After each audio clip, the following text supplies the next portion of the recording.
if a Muslim fasts with an intention of reducing his or her weight or dieting, will he get the reward of fasting, he or she?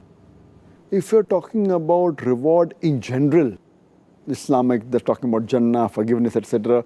Our beloved Prophet said in Sunan Tirmidhi, Book of Fasting, Hadith number 2331, that there's no fast for a person who does not intend to fast the night before.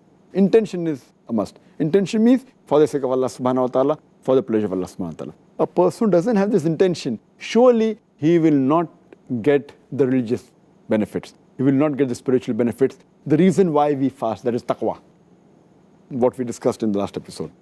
As far as the other medical benefits the person does for dieting, or if he does for weight loss, he may get those benefits. Like there are people who fast maybe for political reason, people do hunger strike, people, they fast for a pressure.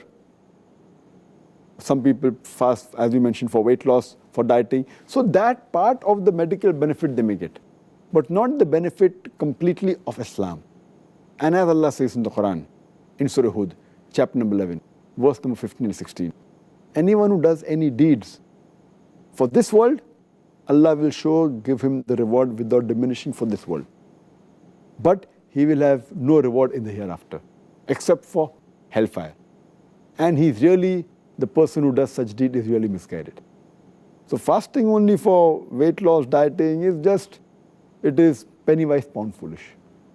What I've realized that we have to mainly fast for the sake of Allah subhanahu wa ta'ala. Then we get the overall benefit.